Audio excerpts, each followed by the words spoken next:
Well, we've heard from various people beforehand, particularly Kirsten Hall, where things had got to round about 1950 or the 50s. What I want to talk about really is what was very actively going on there, not just in the realms of DNA structure and so on, but beginning to have a look at the structure of globular proteins. Well, that's the quotation that you saw before, if you were at the very beginning, the Pasteur quotation that there are wonders hidden in crystallization, and through it the inmost construction of substances will one day be revealed. And I think we have got to the stage now when it was becoming very clear that the inmost construction of substances and the ways in which they worked was being revealed. That's a picture of Sir Lawrence Bragg as he was looking ruminative but not quite so gloomy as the picture on the front of the thing here, I think. He had spent a number of years in Manchester after the First World War, and then in 1938 he moved to the Cavendish Chair of Physics in the University of Cambridge, before eventually going on to the Royal Institution in London in 1954. It was during this period in Cambridge and in London that he was very much involved with a number of very important developments. DNA was mentioned by Kirsten Hall, and it was during Lawrence Bragg's tenure in Cambridge, in the laboratory that he set up there, that Watson and Crick actually did their work. When Bragg had arrived in Cambridge, there was crystallography going on, not very much in a biological sense, except for Max Perutz. And Max had come over as a refugee from Austria and was endeavouring to work out the structure of haemoglobin. Bragg managed to get support, initially from the Rockefeller Foundation and then from the Medical Research Council, to set up support for Max, and gradually that expanded. And it's continued to expand ever since, because the Laboratory of Molecular Biology in Cambridge must be one of the really top-ranking laboratories in the world nowadays. And Bragg therefore had some interest, obviously, in the work on DNA, which Watson and Crick were doing, though he tended not to have much love for Crick, who was a rather boisterous sort of character. But anyway, it all happened there.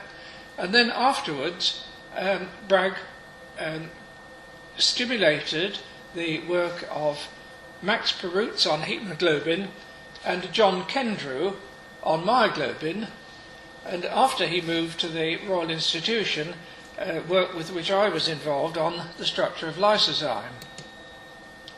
Just to remind you of interest, three little models there of DNA: Asprey's original sketch in the middle, Crick's sketch, the central picture there, showing what really looks like two of Asprey's chains twined around each other, and then the final model that was obtained, and you can see a model like that, for instance, in the Leeds City Museum. So I'm not going to say anything more about DNA, but to talk about the fact that Asprey's work, of course, had been on fibres. It was necessary, though, if you were going to look at the structure of globular proteins, to work on rather more complex systems. With fibres, the positions of the spots on the X-ray picture are enough to work out the vital dimensions in the crystals, and these lead to parameters for the models, the double helix and thing, which have to fit to those parameters. But the situation's more difficult, more more complicated for soluble proteins. Because although you have regular crystals, although the molecules are arranged in a regular fashion as in any other crystal, and you can in fact draw planes through sets of molecules at all sorts of different angles, what you're really interested in is what goes on inside each individual molecule. And for that you need to get more information than just from the spacings. Well, the first thing to do with soluble proteins is to try and crystallize them. And you can in fact get very beautiful crystals, and this is examples of the hemoglobin crystals, beautiful colour and regular shapes. A problem with crystals of proteins is that they have a very high water content. The molecules are irregular shapes, you've got to have something packing the gaps between the molecules, and that's water, and you have to keep the water content up. That is something that Bernal had, and Hodgkin had discovered some years before, and the consequence is that when you're doing experiments, you have to seal up your crystal in a glass capillary like this, and with a bit of liquid in to keep up the humidity in the specimen. So, in trying to work out the structure of soluble proteins, the first thing is you've got to crystallize them. Well, that has been done. It can be done for quite a lot of different proteins. It's not always easy.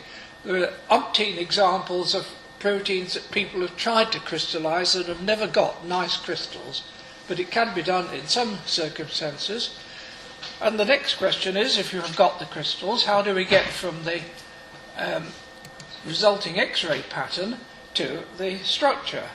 Well, that is actually, it's not a whole pattern, it's the cross-section. You've got to imagine all of this in 3 dimensions, in fact.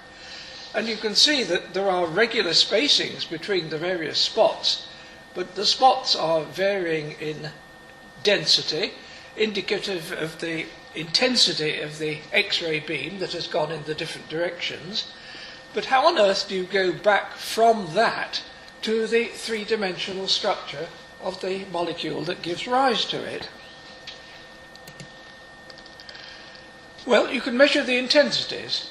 You can measure the blackness of those spots. You can do it with a densitometer automatically, which will run and give you indications. So that gives you the intensities. But there is another quantity that you need to have before you can trace back from the pattern to the structure, and that is the phase of the waves. That was alluded to in one of the earlier talks. The point is that if you have a beam consisting of a number of rays coming in to the crystal, to the molecule that you're interested in, the separate atoms in that molecule will each help to cause a reflected ray, but because of the different distances that have been gone by the rays reflected from separate atoms, these waves are no longer in step with each other. And that means that whereas these are all in phase with each other, which is to say that the maxima of the waves is always coinciding, the reflected or diffracted ray, the separate waves are no longer in step. Can you work out then what is the relative phase of the resultant of adding together all of those rays compared with what you started with? Well, that is the most difficult problem to solve.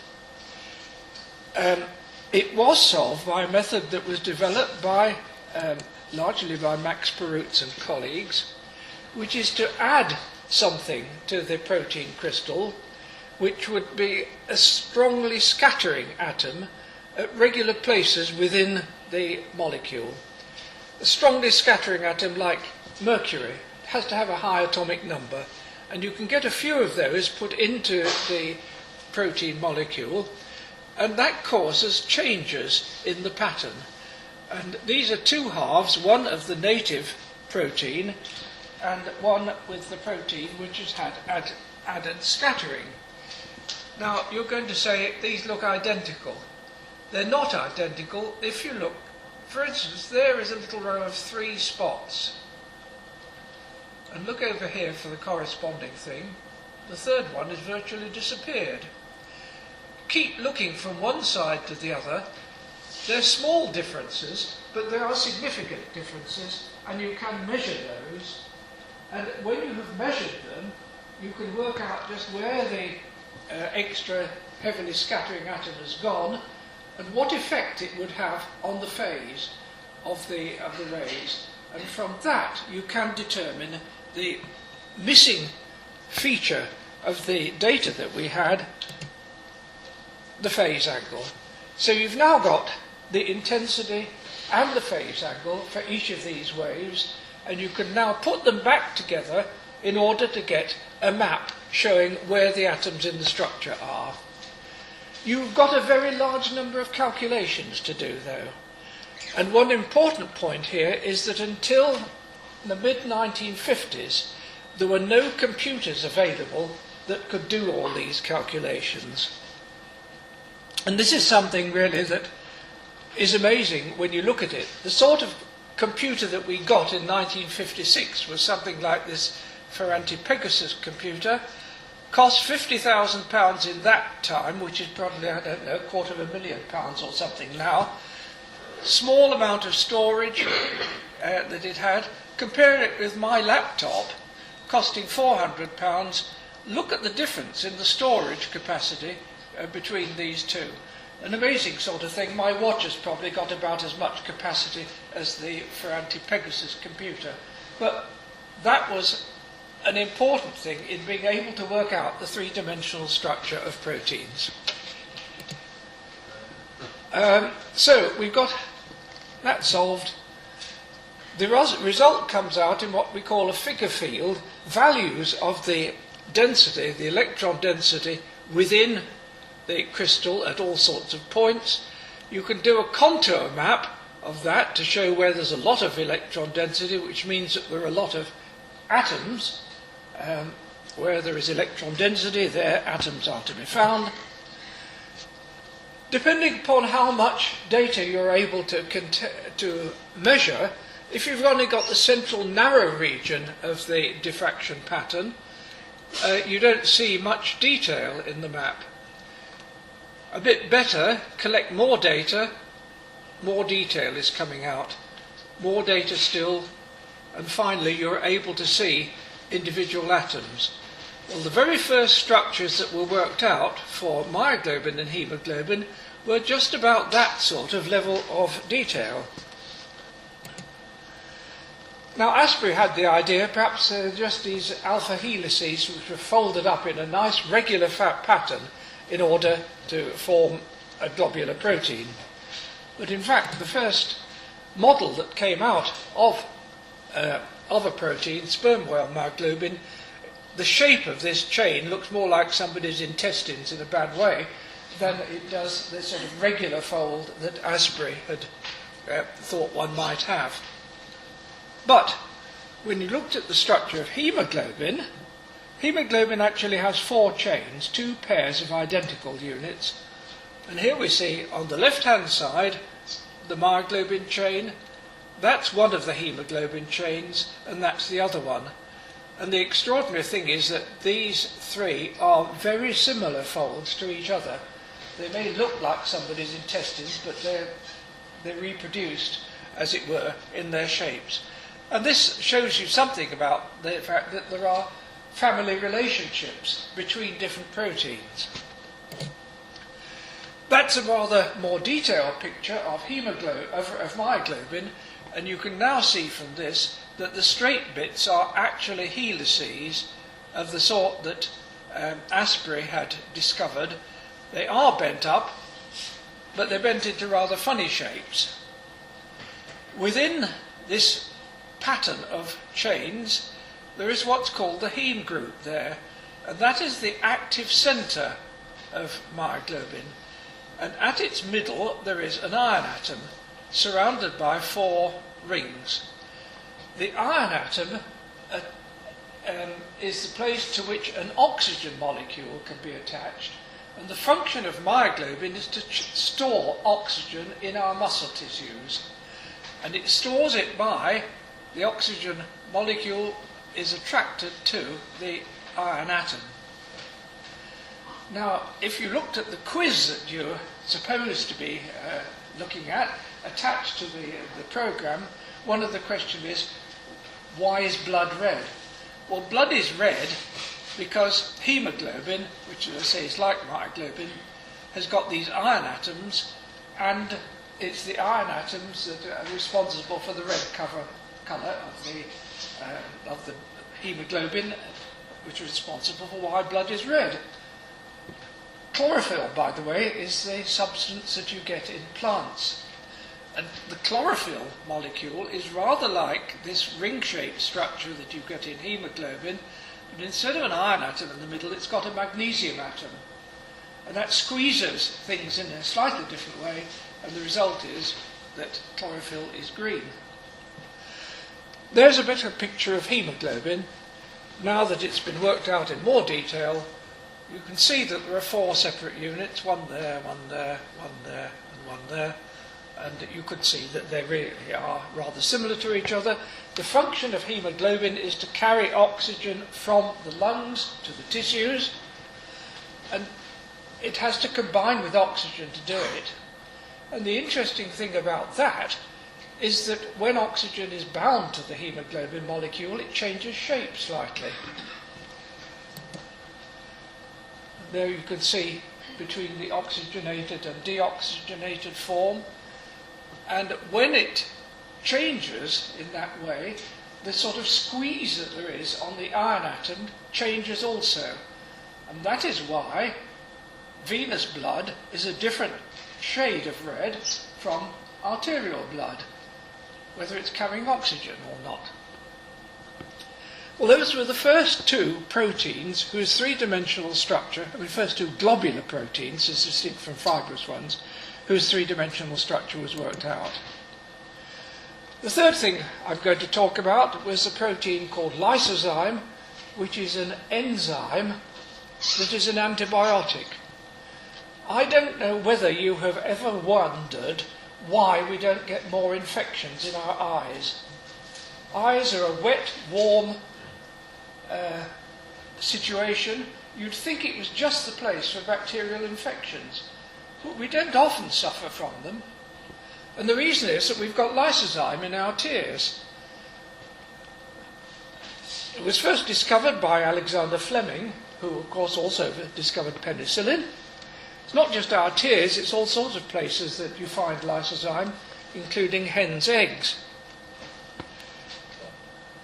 And what lysozyme does is to break down a third sort of long polymer that we didn't talk about this morning, the carbohydrate chain, and those you find on the walls of bacteria. Bacterial cell walls are a little bit like corduroy, with these long molecules sticking out. And what lysozyme does is somehow or other to break one of the bonds in a long carbohydrate chain. And you can think of lysozyme working on the bacterial cell in the same way as if you wanted to get through a wire netting surrounding of a factory that you want to get into. You keep snipping it in different places and then the cell falls apart. Well, as I said, lysozyme is present in tears, so that is a possible method of extracting lysozyme in quantity. It isn't the method that we use, though. We took our lysozyme from hen's eggs, which will cause a little bit trouble, less trouble than that. That's the first drawing that was made of the shape of the lysozyme molecule. And it was actually drawn out by Sir Lawrence Bragg himself, that was. Not too clear what the arrangement is. You can see there's something wound up into a chain there, into a sort of helix, and there are other bits that are not. So I'll go on to the next picture, which is a computer drawing, and you can see now that lysozyme unlike haemoglobin and myoglobin, where the long bits are all alpha-helices, you do have some helices, which are shown by those cylindrical things, but you also have some strands which are like those that Asprey found in stretched wool. So there's a mixture in Lysozyme of tightly wound helices and straight stretch bits. The Lysozyme molecule, when you look at the whole thing, you can see that it's got a groove in the surface, and that's the place where the carbohydrate fits. So we can see now how it is that lysozyme comes to break down carbohydrates. There's part of the long carbohydrate chain. The lysozyme with its groove fits round the carbohydrate side chain. There are chemical groups on either side which attack one of the bonds in the carbohydrate chain and break it. And that explains how lysozyme works. And this is the first time that anybody was able to explain the way in which an enzyme worked in real detail, depending upon the molecular structure. Since that time, large numbers of enzymes have had their structures worked out. Another feature is that, as I showed, between haemoglobin and myoglobin, you've got the same sort of fold. Nature has quite often, somehow or other, made use of similar ways of folding up protein chains in an energetically favourable fashion. That's an example of something called the tin barrel. Lots of enzymes are based upon this barrel-like structure, in which at the centre there are half a dozen strands running perpendicular to the picture here, so you're looking end on here, surrounded by a number of helices, like that. That kind of pattern you find repeated, but there are vast numbers of different patterns that have appeared since it became possible to work out the structures of proteins. And you can go up, if you're looking for complexity, right to something like the virus structure here. Don't let me give you the impression that the virus is actually coloured like this. The colour is just to show to you individual bits of the chain. But here is something really complex that has been obtained by development of the methods that we were talking about. That's another quotation.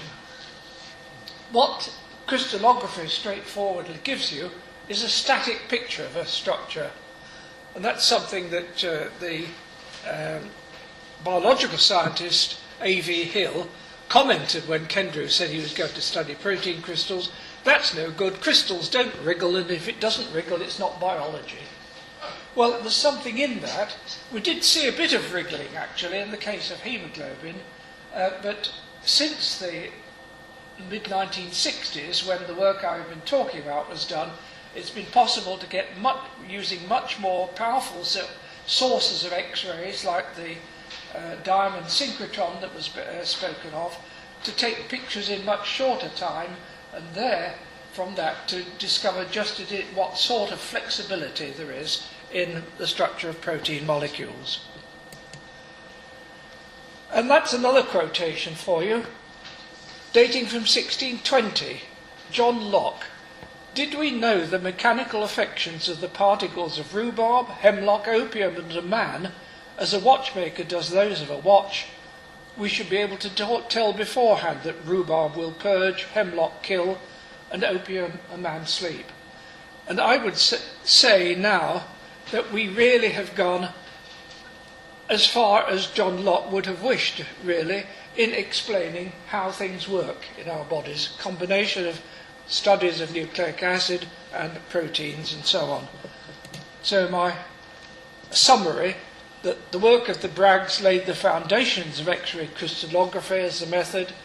Work by Asprey led to our understanding of a number of the properties of living organisms in terms of their structures, and Lawrence Bragg's final research groups extended this in understanding to the structures, interactions and functions of ever more complex living systems.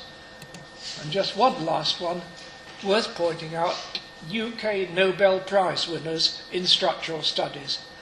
Look at that list with the Braggs at the top. Leading right on to another chap working in the Cambridge lab that W.L. Bragg founded in the first place, Venki Ramakrishnan, who got a Nobel Prize just a couple of years ago. Thank you very much indeed.